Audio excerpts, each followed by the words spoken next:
SC அலுவலர் ஆசிரியர் சங்கத்தின் தலைவர் எம் குமார் அவர்களே, அரசு ஊழியர் ஐக்கிய பேரவையின் முதன்மை செயலாளர் ச பாவாணன் அவர்களே, டாக்டர் அம்பேத்கர் பொறியாளர் சங்கத்தின் துணைத் தலைவர் ஏ முருகேசன் அவர்களே, முன்னிலை வகித்து இந்நிகழ்வை சிறப்பித்துக் கொண்டிருக்கிற ஜெய்பீம் ஃபவுண்டேஷன் தலைவர் சிவக்குமார் அவர்களே, அரசு தலைமைச் செயலக SC/ST அலுவலர் நலச்சங்கத்தின் பொதுச் செயலாளர் சிகாமணி அவர்களே, டாக்டர் அம்பேத்கர் பொறியாளர் சங்கத்தின் பொருளாளர் பிரதீஷ் அவர்களே, தமிழ்நாடு காவல்துறை கால்நடைத்துறை மருத்துவ பட்டதாரிகள் சங்கத்தின் தலைவர் மருத்துவர் உமாசங்கர் அவர்களே, மற்றும் இந்த நிகழ்வில் பங்கேற்று உரையாற்றி அமர்ந்திருக்கிற தோழர்கள் இளங்கோவன், பேராசிரியர் தமிழ்குமரன், பேராசிரியர் கண்ணையன், மருத்துவர் கோமகன், மருத்துவர் ப ராதாகிருஷ்ணன், ஆர் வீரராகவன், ஆர் எழிலரசன், இரா அன்புவேந்தன் ஆகிய பல்வேறு நலச்சங்கங்களை சார்ந்த தலைவர்களே,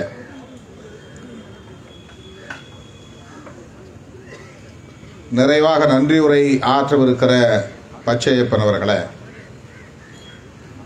இந்த ஆர்ப்பாட்டத்தை வெற்றிகரமாக ஒருங்கிணைத்திருக்கிற முன்னணி தோழர்கள் கருப்பழகு, கண்ணன், ரவிமோகன், ரவிமணி, அலுவலர் ஆசிரியர் சங்கத்தை சார்ந்த பொறுப்பாளர்களே, அரசு ஊழியர் ஐக்கிய பேரவையின் சார்பில் பங்கேற்று சிறப்பித்துக் கொண்டிருக்கிற மருத்துவர் சதீஷ் கண்ணா, மருத்துவர் கல்பனா, பூமிராஜன், கன்னியப்பன் ஆகிய தோழர்களே, டாக்டர் அம்பேத்கர் தலைமைச் செயலக அலுவலர் நலச்சங்கத்தின் பொறுப்பாளர்கள் தாதாபாய் நவ்ரோஜி, மகாதேவி, நதியா, விமல்குமார், தமிழ்ச்செல்வி, டாக்டர் அம்பேத்கர் பொறியாளர் சங்கத்தை சார்ந்த திருவருள், ராஜன், ராஜேந்திரன், சண்முகவேல், ஜெய்பீம் ஃபவுண்டேஷன் அமைப்பை சார்ந்த வி ராமச்சந்திரன், சுப்பையா, மாரிமுத்து, நெடுஞ்செழியன், கால்நடை மருத்துவ பட்டதாரிகள் நலச்சங்கத்தை சார்ந்த மருத்துவர்கள் பிரகானந்தன், ராஜேசேகர், கலியமூர்த்தி, ஆனந்தராஜ், தமிழ்நாடு வேளாண் பல்கலைக்கழக ஊழியர் நலச்சங்கத்தை சார்ந்த பொறுப்பாளர்கள் Kathiravan, Kalyanasundaram, Raju, Saravanamuthu Pandian, payback to the society அறக்கட்டளையின் பொறுப்பாளர்கள் வழக்கறிஞர் பத்மநாபன், அம்பிகாபதி, மருத்துவர் சதீஷ், கருப்பசாமி, சுப்பிரமணியன் ஆகிய தோழர்களே, எனக்கு முன்னர் உங்களிடையே உரையாற்றி அமர்ந்திருக்கிற விடுதலை சிறுத்தைகள் கட்சியின் தலைமை நிலைய செயலாளர் பாலசிங்கம் அவர்களே, திரளாக கூடியிருக்கிற இந்த கூட்டமைப்பை சார்ந்த முன்னணி பொறுப்பாளர்களே, பணியாளர்களே, உங்கள் அனைவருக்கும் என்னுடைய பணிவார்ந்த வணக்கத்தை தெரிவித்துக் கொள்கிறேன். தமிழ்நாடு அரசு அனைத்து துறை SC/ST பணியாளர்கள் கூட்டமைப்பு ஒற்றை கோரிக்கையை முதன்மைப்படுத்தி இந்த கவன ஈர்ப்பு ஆர்ப்பாட்டத்தை ஒருங்கிணைத்திருக்கிறது. பல கோரிக்கைகள் உள்ளன என்றாலும் முதன்மையான கோரிக்கை அரசமைப்பு சட்டம் 16(4)A படி இடஒதுக்கீட்டு பதவி உயர்விலே இடஒதுக்கீட்டுக்கான ஒரு சட்டத்தை இயற்ற வேண்டும் என்பதாகும். மேலும் பின்னடைவு காலி இடங்களை நிரப்ப வேண்டும். குரூப் டி பணியிடங்களை அரசு பணியிடங்களாக மாற்ற வேண்டும். மக்கள் தொகை அடிப்படையில் இடஒதுக்கீட்டை உயர்த்த வேண்டும் என்கிற கோரிக்கைகளையும் முன்வைத்து இந்த ஆர்ப்பாட்டம் ஒருங்கிணைக்கப்படுகிறது. மீண்டும் கவன ஈர்ப்பு ஆர்ப்பாட்டம் என்று அறிவிக்கப்பட்டிருக்கிறது. ஏற்கனவே இது போன்ற கவன ஈர்ப்பு ஆர்ப்பாட்டங்களை நடத்தியிருக்கிறோம், மீண்டும் நடத்துகிறோம் என்று சொல்லக்கூடிய வகையில் இந்த ஆர்ப்பாட்டத்தின் தலைப்பே அமைந்திருக்கிறது. அடுத்து இதே இடத்தில் அரசு ஊழியர் ஐக்கிய பேரவையில் வருகிற 7ஆம் தேதி மீண்டும் ஒரு போராட்டம் நடைபெற உள்ளது.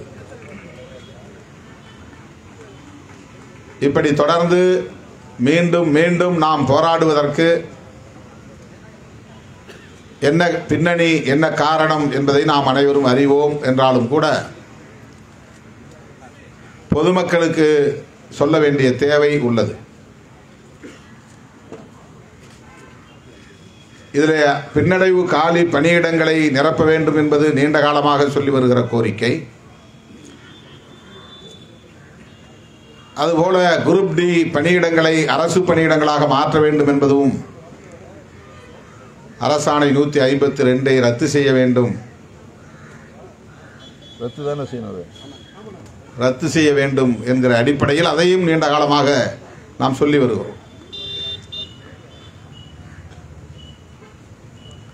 இப்போது புதிதாக நாம் வலியுறுத்தக்கூடிய 2 கோரிக்கைகள், ஒன்று மக்கள் தொகை அடிப்படையிலே இடஒதுக்கீட்டை உயர்த்த வேண்டும். 2011 சென்சஸ் அடிப்படையில் என்ன மக்கள் தொகை இருக்கிறதோ அந்த மக்கள் தொகை அடிப்படையிலே இடஒதுக்கீட்டை உயர்த்த வேண்டும் என்பதாகும். இப்போ ஷெட்யூல் காஸ்ட்டுக்கு 18%, ஷெட்யூல் ட்ரைப்ஸ் பழங்குடியினருக்கு 1% என்று 19% தான் இருக்கிறது. 2011 மக்கள் தொகை அடிப்படையிலே அது மேலும் 2-3% உயர்ந்திருப்பதாக தெரிகிறது. ஆகவே அந்த மக்கள் தொகை பெருக்கத்தின் அடிப்படையில் இடஒதுக்கீட்டின் அளவையும் உயர்த்த வேண்டும் என்று நாம் கோருகிறோம். இவ்வளவு காலம் 50% இடஒதுக்கீட்டுக்கு மேல் போகக்கூடாது என்ற ஒரு உச்சவரம்பை காரணம் காட்டி வந்தார்கள். தமிழ்நாட்டை பொறுத்தவரையில் இதற்காக தனி போராட்டத்தை அனைத்து கட்சியினரும் முன்னெடுத்து அரசமைப்பு சட்டத்தில் 9வது அட்டவணையில் இந்த 69 விழுக்காட்டை நடைமுறைப்படுத்த வேண்டும் என்கிற பாதுகாப்பு உறுதிப்படுத்தப்பட்டிருக்கிறது. உச்சநீதிமன்ற தீர்ப்பின்படி 50 விழுக்காட்டுக்கு மேல் இடஒதுக்கீடு போகக்கூடாது என்கிற உச்சவரம்பு இருக்கிற காரணத்தினால் 69 என்பது உச்சநீதிமன்ற தீர்ப்புக்கு எதிரானது என்று ஆகிவிடும். ஆகவே அதை பாதுகாக்க வேண்டும் என்கிற அடிப்படையில் தமிழ்நாடு அரசு கொடுத்த அழுத்தத்தின் அடிப்படையில் இந்திய ஒன்றிய அரசு அதை அரசமைப்பு சட்டத்தின் அட்டவணையிலே இணைத்து கொண்டது. அது ஒரு பாதுகாப்பு கருதி. எனவே 69% இன்றைக்கு நடைமுறையில் இருக்கிறது. அதே வேளையில் 50%க்கு மேல் இடஒதுக்கீடு போகக்கூடாது என்கிற உச்சநீதிமன்ற தீர்ப்பும் இருக்கிறது என்கிற நிலையில் மக்கள் தொகை அடிப்படையிலே மேலும் இடஒதுக்கீட்டை உயர்த்தாமல் இருக்கிறார்கள். உயர்த்த முடியாது என்று ஒரு நிலைப்பாட்டை எடுத்திருக்கிறார்கள். ஆனால் ஒன்றிய அரசு அந்த உச்சவரம்பை ஒரு பொருட்டாக கருதாமல் முன்னேறிய சமூக பிரிவினரில் பொருளாதாரத்தில் நலிவடைந்த பிரிவினர் என்று ஒரு பிரிவை உருவாக்கி EWS என்று சொல்லி எக்கனாமிக்கலி வீக்கர் செக்ஷன் என்ற ஒரு பிரிவை உருவாக்கி 10% இடஒதுக்கீட்டை வழங்கிவிட்டார்கள். அப்படி என்றால் இடஒதுக்கீடு உச்சநீதிமன்ற தீர்ப்பை மீறி வழங்கப்பட்டிருக்கிறது EWSக்கு. இப்போது யாரும் அந்த உச்சவரம்பை பேசுவதே இல்லை. இந்த 10% முன்னேறிய சமூக பிரிவினருக்கு, பொருளாதாரத்தில் நலிவடைந்த பிரிவினருக்கு எங்கிருந்து எடுத்து தரப்படுகிறது? 50 விழுக்காடு உச்சவரம்பு என்றால் மிச்சம் இருக்கிற 50 விழுக்காடு பொது போட்டிக்கானது என்றால் அந்த பொது போட்டிக்கான 50 விழுக்காட்டிலிருந்து அந்த 10% எடுக்கிறார்களா, அல்லது ஏற்கனவே இருக்கிற இடஒதுக்கீட்டில் இருந்து பொருளாதாரத்தில் நலிவடைந்த அனைத்து பிரிவினருக்கும் SC, ST, OBC, மைனாரிட்டிஸ் என்கிற அனைத்து பிரிவினருக்கும் அது பொருந்துகிறதா என்ற கேள்வியை கேட்டால் பதில் சொல்ல யாரும் இல்லை. ஒரு உண்மை, 50 உச்சவரம்பு என்பதை இந்திய ஒன்றிய அரசு ஒரு பொருட்டாக எடுத்துக்கொள்ளவில்லை. அதை மீறி இருக்கிறது. 10% இடஒதுக்கீட்டை EWS பிரிவினருக்கு வழங்கி இருக்கிறது. அப்படி என்றால் தமிழ்நாடு அரசும் அந்த 50% இடஒதுக்கீட்டு வரம்பை ஒரு பொருட்டாக கருத தேவையில்லை. மக்கள் தொகை அடிப்படையில் 2011 சென்சஸ் அடிப்படையில் SC ST மக்களுக்கான இடஒதுக்கீட்டை உயர்த்தலாம் என்பது நமக்கு புலப்படுகிறது. உயர்த்த வேண்டும் என்று நாம் வலியுறுத்துகிறோம். பின்னடைவு காலி பணியிடங்களை பேக்லாக் வேகன்சிஸ், இது நீண்டகால கோரிக்கை.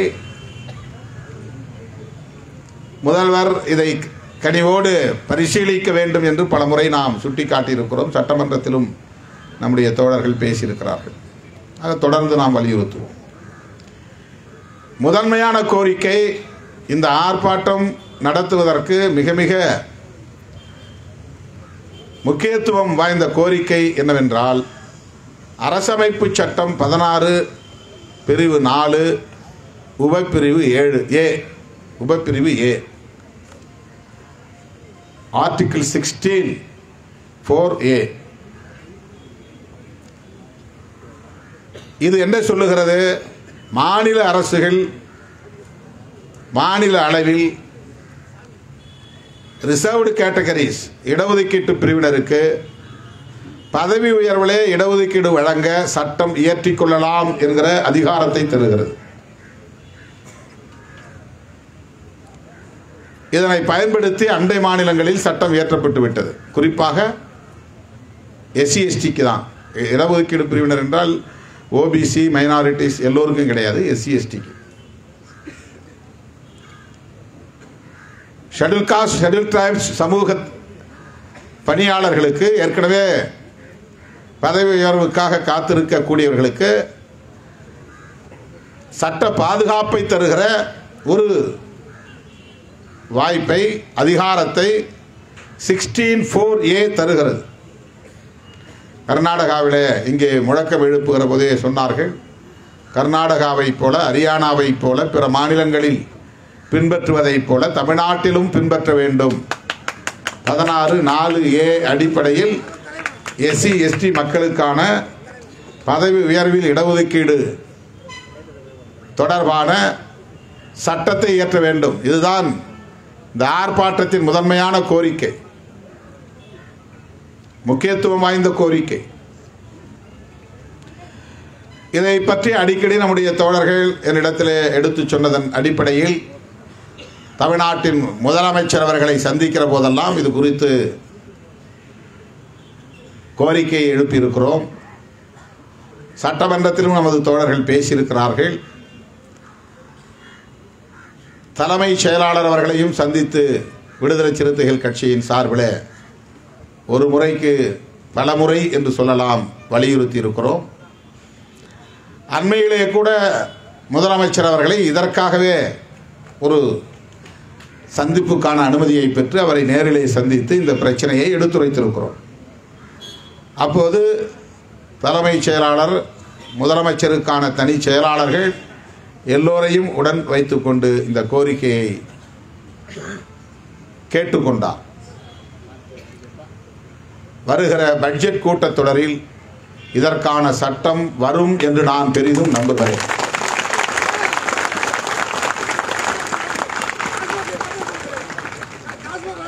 நம்புகிறேன்.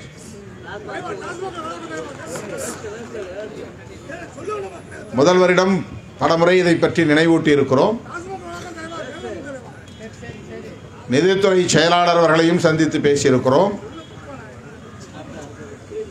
அண்மையிலே நான் மட்டுமே போய் சந்தித்து பல மணி நேரம் இது குறித்து விவாதித்திருக்கிறோம். எனவே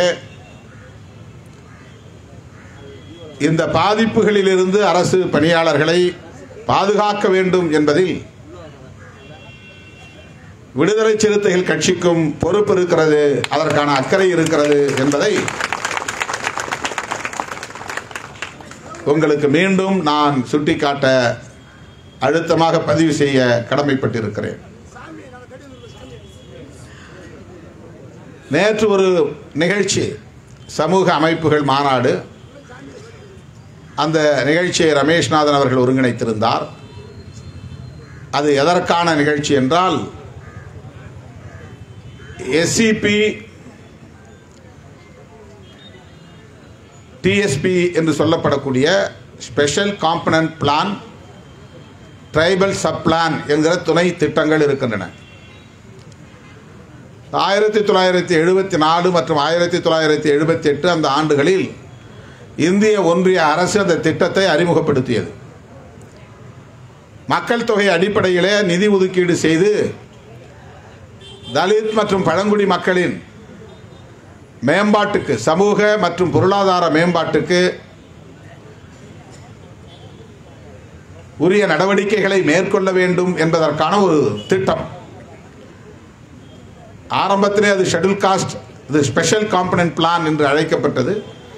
இப்போது அது துணை திட்டம் என்று, இரண்டுமே துணை திட்டம் என்று அழைக்கப்படுகிறது. Schedule cost sub plan, tribal sub plan திட்டமாக இருப்பதனால் அதை கட்டாயம் நடைமுறைப்படுத்தியாக வேண்டும் என்கிற நிர்பந்தம் அதிகாரிகளுக்கு ஏற்படவில்லை. அரசு அறிவித்ததுதான், ஒன்றிய அரசு, டெல்லியிலே இருக்கிற அரசு அறிவித்த திட்டம்தான். ஆனால் மாநில அரசுகள் அதை பொருட்படுத்தவில்லை. ஆகவே அது தொடர்பாக தொடர்ந்து மக்களவையிலும் மாநிலங்களவையிலும் கோரிக்கைகள் எழுப்ப பெற்றன. திரும்ப திரும்ப பேசப்பட்டதன் அடிப்படையில் அதற்கு ஒரு சட்டத்தை கொண்டு வருவதற்கு டெல்லியிலே முயற்சி மேற்கொள்ளப்பட்டது. இந்திய அளவில் மாநில அரசுகள் பயன்படுத்தக்கூடிய ஒரு சட்டத்தை இயற்றுவதற்கு 2013 ஒரு முயற்சி மேற்கொள்ளப்பட்டு அது முறியடிக்கப்பட்டு விட்டது. அரசியல் காரணங்களால் அரசியல்வாதிகளும் அதிகாரிகளும் சேர்ந்து செய்த சூது சூழ்ச்சி. இந்த போராட்டம் நடைபெற்றுக் கொண்டே காலத்துக்கும் நீடித்து வருகிறது, நடைபெற்றுக் கொண்டே இருக்கிறது. திட்டம் அறிவிக்கப்படும், ஆனால் அது நடைமுறைப்படுத்தப்படாது. பிறகு அதற்கென்று சட்டம் இயற்ற வேண்டிய கட்டாயம் எழுகிறது. அப்படித்தான் ஒரு சட்டத்தை இயற்றுவதற்கு, துணை திட்டங்களுக்கான சட்டத்தை இயற்றுவதற்கு டெல்லியில் இருக்கிற ஒன்றிய அரசு முயற்சித்து ஆளுங்கட்சிக்குள்ளேயும் அதில் உள்ளடி வேலை செய்ததன் அடிப்படையில் நின்று போனது.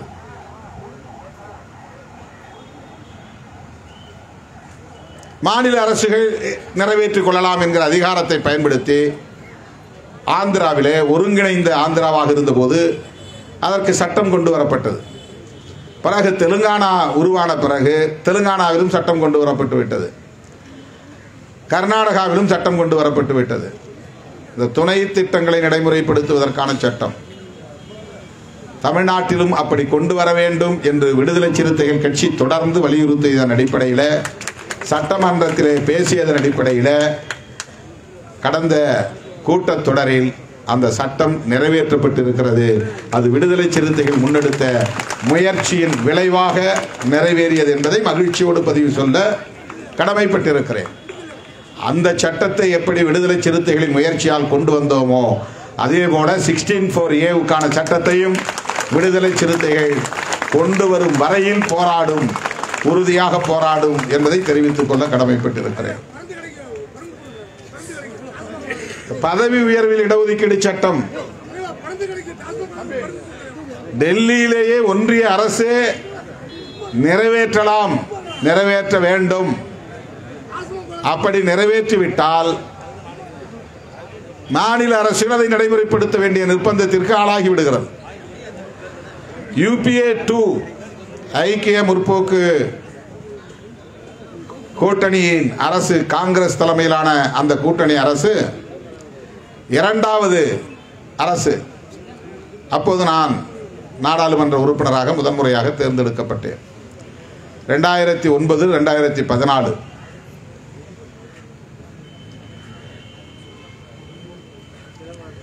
அதுதான் முறியடிக்கப்பட்டது என்று நான் சொன்னேன். அப்போது நான் அந்த அவையில் இருந்தேன். அந்த சட்ட மசோதாவை அறிமுகப்படுத்திய போது அதற்கான அறிவிப்பை செய்வதற்கு பாண்டிச்சேரியை சார்ந்த முன்னாள் முதலமைச்சர் மத்திய அமைச்சர் நாராயணசாமி அவர்கள் எழுந்து அந்த மசோதாவை எடுத்து படிக்க முனைகிறார். சற்றும் எதிர்பாராத வகையிலே ஒருவர் பின்னிருந்து வேகமாக ஓடி வந்து அவர் கையிலே இருந்த அந்த மசோதாவை வெடுக்கென்று பறித்து கொண்டு வெளியே ஓட முயற்சித்தார். பறித்து விட்டார், வெளியே ஓட முயற்சித்தார். கண்ணிமைக்கும் நேரத்தில் அருகில் அமர்ந்திருந்த சோனியா காந்தி அம்மையார் வேகமாக ஓடி அவன் சட்டையை பிடித்து இழுத்து அந்த மசோதாவை கைப்பற்றி கொண்டார். இதை நான் கண்ணால் பார்த்தேன். சோனியா காந்தி அம்மையார் அப்படி ஒரு எதிர்வினையை ஆற்றுவார் என்று யாருமே எதிர்பார்க்கவில்லை. ஒரு பெண்மணியாக இருந்து கொண்டு ஒரு ஆண் மகன் அதை பறித்து கொண்டு ஓடுகிற போது திடுமென எழுந்து அவனை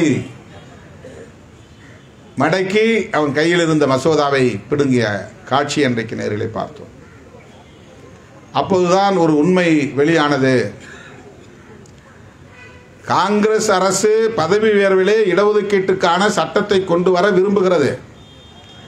சட்ட மசோதாவும் தயாராகிவிட்டது. அறிமுகப்படுத்துவதற்கான நாளும் குறிக்கப்பட்டு விட்டது. அறிமுகப்படுத்துவதற்கான நேரமும் வந்துவிட்டது. அறிமுகப்படுத்த அமைச்சர் எழுந்து நிற்கிறார். அந்த சட்ட மசோதாவை பறித்து கொண்டு ஒருவர் ஓடுகிறார் என்றால் அரசியல் கட்சிகளுக்கு இடையிலே எப்படிப்பட்ட புரிதல் இருக்கிறது? எஸ்சி எஸ்டி மக்களுக்கான பதவி உயர்விலே இடஒதுக்கீடு தொடர்பாக ஒரு சட்ட மசோதாவை நிறைவேற்றக்கூடாது, அதை அனுமதிக்கக்கூடாது என்கிற நிலை எதிர்கட்சிகளுக்கு மட்டும்தான் அது இருக்கிறது. காங்கிரசுக்கு எதிராக இருக்கிற கட்சிகள் தான் அந்த எண்ணத்திலே இருக்கிறது என்று எண்ணினால் அப்போது அதிர்ச்சியாக இன்னொரு சம்பவம் நடந்தது. சோனியா காந்தி அம்மையாரிடத்திலே நானும் காங்கிரஸ் எம்பியாக அன்றைக்கு இருந்த விஸ்வநாதன் அவர்களும் காஞ்சிபுரம் எம்பி 2 பேரும் போய் சோனியா காந்தி அம்மையாரிடத்திலே நின்று பேசுகிறோம். நீங்கள் இருந்து அவையில் இருந்து இந்த சட்டத்தை நிறைவேற்றிட்டு தான் போகணும், எழுந்துச்சு போயிடக்கூடாது. தள்ளி போட்டாங்க. மக்களவைத் தலைவர் அவையை ஒத்தி வைக்கிறார். மறுபடியும் அவை கூடும். அப்போது இதை நீங்கள் அறிமுகப்படுத்த வேண்டும். நீங்கள் நினைத்தால் மட்டும்தான் இதை நிறைவேற்ற முடியும். இப்படி பேசிக்கொண்டிருந்த போதே காங்கிரஸ் கட்சியின் மூத்த தலைவர்களில் ஒருவர் ஜெயபால் ரெட்டி என்பவர், அவர் அமைச்சரும் கூட, எழுந்து சோனியா காந்தி அம்மையாரிடத்திலே பேசினார். என்ன பேசினார் என்றால், இந்த சட்ட மசோதாவை நிறைவேற்ற விடாமல் தடுப்பதில் காங்கிரஸ் கட்சியை சார்ந்தவர்களுக்கும் உடன்பாடு, இங்கேயும் கருப்பாடுகள் இருக்கிறார்கள். எஸ்சி எஸ்டி மக்கள் ஓட்டு போடாமல் ஒரே ஒரு காங்கிரஸ் எம்பியாவது ஜெயிக்க முடியுமா? இந்த கேள்வியை நான் எழுப்பவில்லை, ஜெயபால் ரெட்டி எழுப்பினார். ஆனால் இந்த சட்டத்தை நடைமுறைப்படுத்தக்கூடாது என்று தடுக்க இங்கேயே சதி செய்கிறார்கள். எனவே நீங்கள் இருந்து இதை நிறைவேற்ற வேண்டும். அவரும் சேர்ந்து சொல்கிறார். ஒரு முறைக்கு பல முறை ஒத்திவைக்கப்பட்டது. திரும்ப திரும்ப கூச்சல் எழுந்தது. அந்த சட்ட மசோதாவை அறிமுகப்படுத்தவே முடியவில்லை. மாலை 5 மணி வரையில் என்று கருதுகிறேன். அதுவரையில் அந்த அம்மையார் சாப்பிடக்கூட போகவில்லை, வெளியே இருந்து போகவில்லை.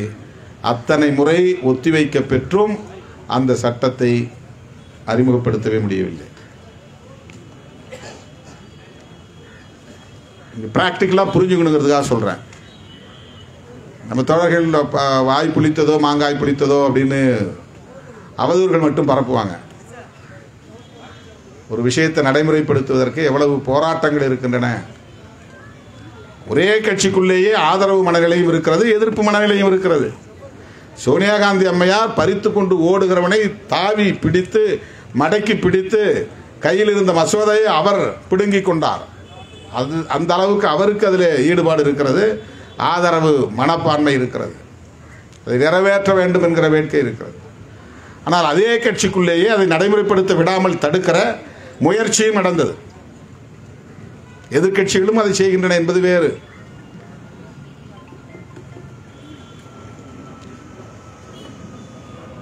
மத்திய அரசு என்பது ஒப்பீட்டளவிலே மாநிலங்களை விட எஸ்சி எஸ்டி மக்கள் மீது கரிசனம் உள்ளதாகத்தான் நீண்ட காலம் இருந்து வந்திருக்கிறது. இன்றைக்கு நமக்கு கிடைக்கிற பெரும்பாலான உதவிகள் அல்லது பயன்கள் எல்லாம் இந்திய ஒன்றிய அரசின் திட்டங்களில் இருந்து வருவதுதான். மாநில அரசு ஒரு பங்கேற்பு உண்டு, கொஞ்சம் ஒரு கான்ட்ரிபியூஷன் இருக்கும்.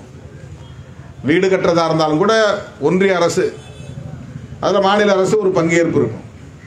போஸ்ட் மெட்ரிக் ஸ்காலர்ஷிப்னா 60% அவங்க கொடுப்பாங்க, 40% நீங்கள் கொடுக்கணும். ஸ்காலர்ஷிப் வாங்கிறது. இப்போ இந்திய ஒன்றிய அரசு தான் வன்கொடுமை தடுப்பு சட்டத்தை கொண்டு வந்தது. இந்திய ஒன்றிய அரசு தான் எஸ்சி எஸ்டி நலன்களுக்கான பல்வேறு திட்டங்களை அறிவித்திருக்கிறது. அந்த அவையிலேயே அதை நடைமுறைப்படுத்த விடாமல் தடுக்கிற சக்திகளும் இருக்கிறார்கள் என்பதை 2013 பார்க்க முடிந்தது, களத்திலே பார்க்க முடிந்தது, நேரிலே காண முடிந்தது. அந்த சட்டம் நிறைவேறி இருந்தால் இப்ப இந்த சட்டம் கோர வேண்டிய தேவையில்லை.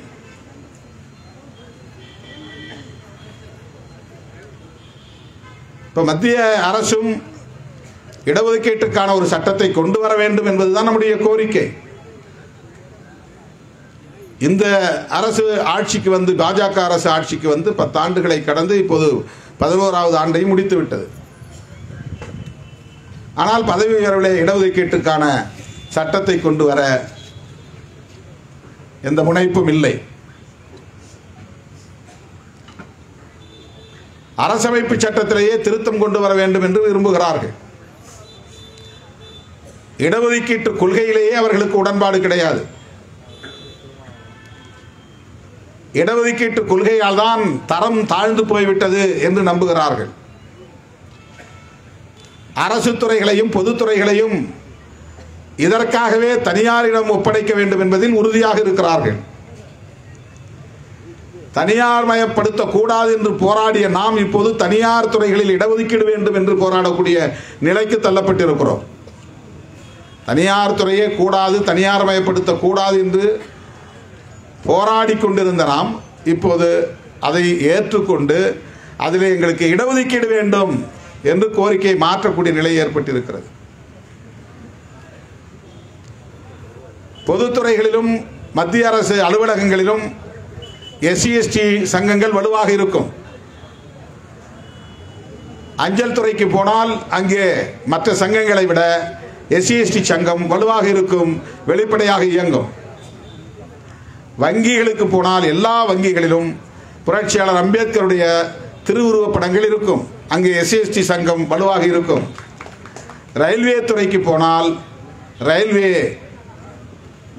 துறையில் எஸ்சி எஸ்டி சங்கம் அகில இந்திய அளவிலும் சரி பிராந்திய அளவிலும் சரி வலுவாக இருக்கும். அவர்களுக்கு தனி அலுவலகமே, நலச்சங்கங்களுக்கு தனி அலுவலகமே ஒதுக்கி தருகிறார்கள்.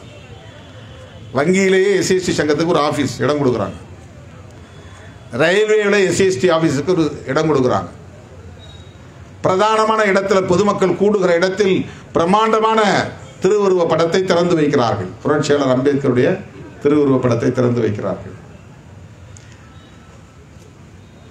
இந்திய ஒன்றிய அரசு என்கிற அந்த கட்டமைப்பு எஸ்சி எஸ்டி மக்களின் நலன்களில் ஈடுபாடு கொண்ட ஒரு கட்டமைப்பாக, ஒரு தளர்வு நிலை கொண்ட ஒரு கட்டமைப்பாக,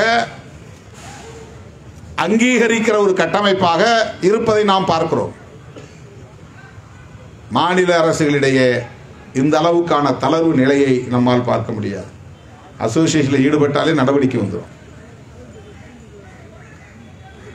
அதனால மாநிலங்களில் இருக்கக்கூடிய அதிகாரிகள் அசோசியேஷனுக்கே வரமாட்டாங்க, அசோசியேஷன் வச்சுக்க மாட்டாங்க.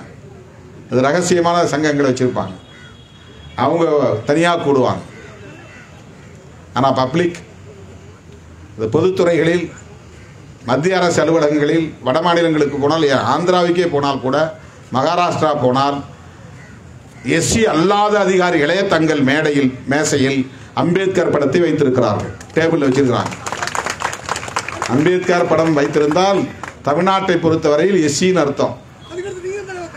தமிழ்நாட்டை தாண்டிவிட்டு ஆந்திரா, கர்நாடகா, மகாராஷ்டிரா போனால் அம்பேத்கர் படத்தை மேஜையிலே வைத்திருப்பவர்கள், பாக்கெட்டிலே வைத்திருப்பவர்கள் தலித் அல்லாதவர்கள் கணிசமாக இருக்கிறார்கள், பெருமளவிலே இருக்கிறார்கள். அங்கே போய் நீங்கள் டேபிளில் அம்பேத்கர் படத்தை பார்த்தோன்னே அவர் எஸ்சின்னு நினைச்சிடக்கூடாது. அந்த பார்வை தமிழ்நாட்டில் மட்டும்தான். தமிழ்நாட்டில் ஓபிசி யாரும் அம்பேத்கர் படத்தை பாக்கெட்டில் வைக்க மாட்டாங்க, டேபிளில் வைக்க மாட்டாங்க, அலுவலகங்களில் வைக்க மாட்டாங்க. ஒரு பெரிய துயரம் தான் இது, வலிதான்.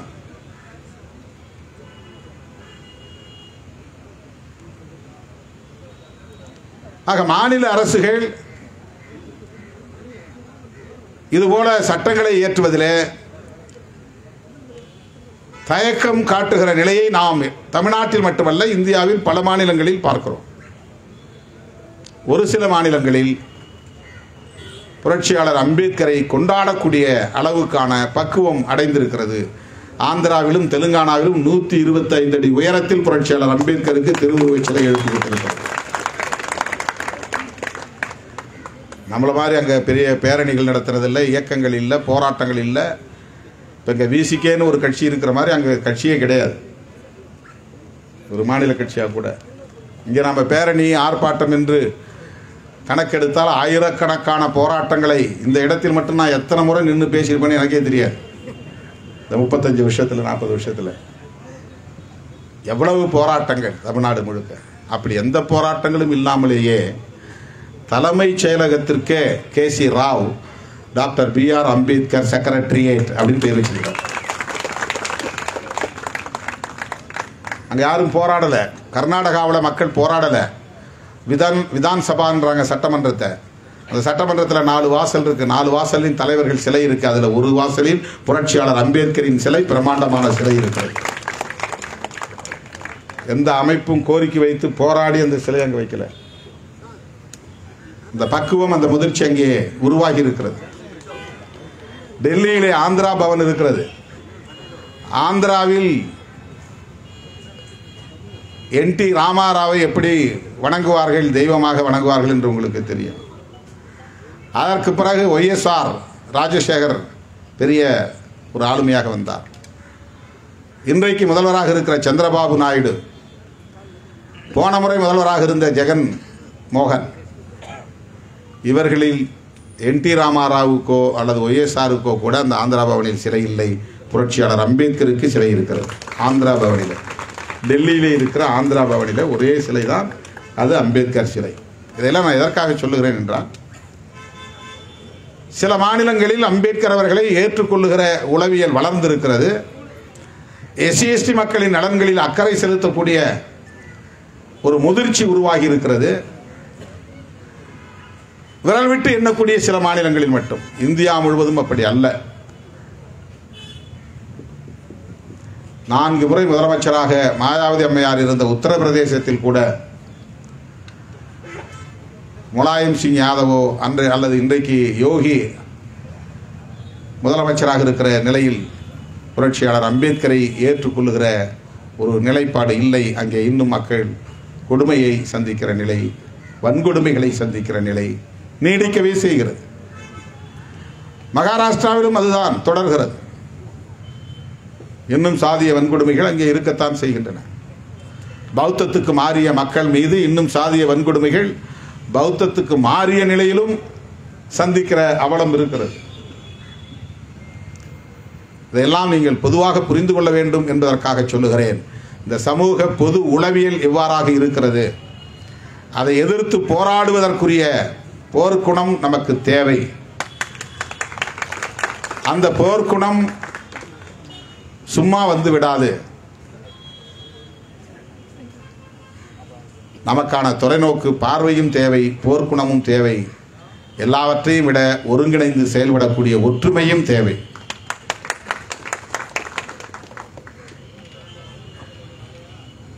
இன்றைக்கு 10க்கும் மேற்பட்ட அமைப்புகள் ஒன்று சேர்ந்து இந்த கூட்டமைப்பை 24 அமைப்பு நினைக்கிறேன், 24-25 அமைப்புகள் ஒன்று சேர்ந்து இந்த கூட்டமைப்பை உருவாக்கி இருக்கிறீர்கள் என்றால் இது பாராட்டுதலுக்குரியது. மனமாற நான் பாராட்டுகிறேன், வாழ்த்துகிறேன்.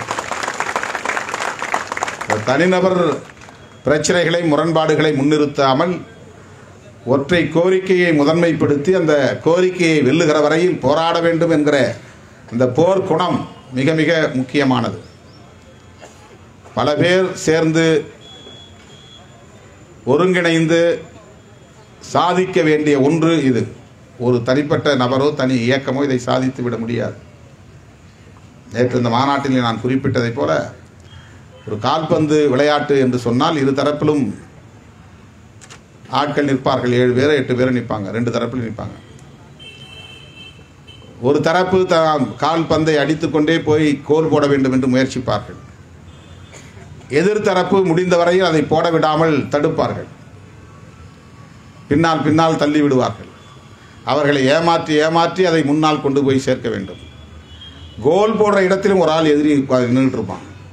எல்லா இடத்தையும் தள்ளி அடித்து 4 பேரை தாண்டி பந்தை எடுத்துகிட்டு போனோம்னா அங்கே ஒருத்தர் இருப்பான் கிட்ட, இதுக்குள்ளே தான் நீ அடிப்பங்க வா, விட மாட்டேன்னு. அவனையும் ஏமாற்றி கோல் போடணும். அதுதான் விளையாட்டு. இந்த கடைசியாக இருக்கிறவன் கோல் போட்டதுனால அவன் தான் சாதனையாளர்னு இல்லை. ஏற்கனவே எதிரிகளை ஏமாற்றி ஏமாற்றி கால்களால் இடது பக்கம் அடிக்கிற மாதிரி காட்டி வலது பக்கம் அடிக்கணும், வலது பக்கம் அடிக்கிற மாதிரி காட்டி இடது பக்கம் அடிக்கணும், முன்பக்கம் உதைக்கிற மாதிரி காட்டி பின்பக்கம் உதைக்கணும். அங்கே ஆள் நம்ம ஆள் நிற்கணும், அவன் கரெக்டாக அடித்து இன்னொரு பக்கம் கொண்டு போவான். இப்படித்தான் அரசியலிலும், இப்படித்தான் அரசு வர்க்கத்திலும் கூட. நீ எல்லாத்தையும் தள்ளிக்கிட்டு போனால் அங்கே கோல் கீப்பர் ஒருத்தர் நிற்கிறான், அவன் யாருன்னு உங்களுக்கு தெரியும், எங்கேயாவது இருப்பான், எல்லா இடங்களிலும் இருப்பாங்க. அதிகார வர்க்கம் எல்லா இடங்களிலும் முட்டுக்கட்டை போடும். அவ்வளவு எளிது கிடையாது. நாடாளுமன்றத்திலே சோனியா காந்தி கோல் போடுறது, பாலை தூக்கி அடிக்கிறாங்க, அவங்க ஆளே ஒரு ஆள் இந்த பக்கம் அடிச்சு விட்டான் இடது பக்கம். காங்கிரஸ்லேயே ஒருத்தர் வந்து அதை நேராக போகக்கூடாது பின்பக்கம் அடிச்சு விட்டு அதுக்கு பால் பின்னால் கிடக்குது. இப்போ அதை அடித்து மறுபடியும் கொண்டு வரணும். அந்த அளவுக்கு அவனுக்கு விளையாட்டு களத்திலே விளையாட்டு வீரர்களுக்கு எவ்வளவு பொறுமை இருக்கிறதோ அப்படி பொறுமை தேவை. அதைவிட அந்த களத்திலே ஒரே அணியை சார்ந்த 7 பேர் 8 பேர் நின்று ஆடுகிறார்கள் அல்லவா, அவர்கள் அனைவருக்கும் ஒரே ஃபோக்கஸ், கோல் போடணுங்கிறது தான் ஃபோக்கஸ் இருக்கும். கரெக்டாக அவன் நிற்கிற ஆள் நேரம் நோக்கி பந்தை தள்ளணும். அவன் நிற்கிற நம்ம ஆள் எங்கே நிற்கிறான்னு பார்த்து யூனிஃபார்மை பார்த்து இந்த டிஷர்ட் போட்டதை நம்மால் அவன் நேரம் தள்ளி விடணும். அப்படி அடித்தாதான் ஒரே சிந்தனையில் இருந்தால் தான் கோல் போட முடியும். எத்தனை இயக்கங்கள் இருந்தாலும் இந்த ஒற்றை சிந்தனை, ஒருமுக பார்வை என்பது இருக்க வேண்டும். அப்படி இல்லைன்னா முடியாது. அருமை தோழர்களே, விடுதலை சிறுத்தைகள் கட்சி கோல் கீப்பருக்கு பக்கத்தில் நிற்கிற ஒரு விளையாட்டு வீரன். நீங்க அடிச்சு கொண்டு வந்து கையில கொடுத்தா கோல் கீப்பரை அவனை எடுத்து நம்ம அடிச்சு விடணும். அங்க யார் தடுக்கிறாங்களோ அவங்களை ஏமாத்தி உள்ள அனுப்பணும். நான் மட்டுமே அதை சாதித்து விட முடியாது. நீங்க எல்லாம் ஒன்னா சேர்ந்து அடிச்சாதான் முடியும். ஒற்றுமை என்பது முக்கியமானது. கிட்டத்தட்ட கோல் போடக்கூடிய நேரம் வந்துவிட்டது. 16(4)A சட்டம் ஆகும். அதன் அடிப்படையில் சட்டம் ஆகும். எனவே நம்பிக்கையோடு களைவோம். அனைவருக்கும் என்னுடைய வாழ்த்துக்கள், பாராட்டுகிறேன்.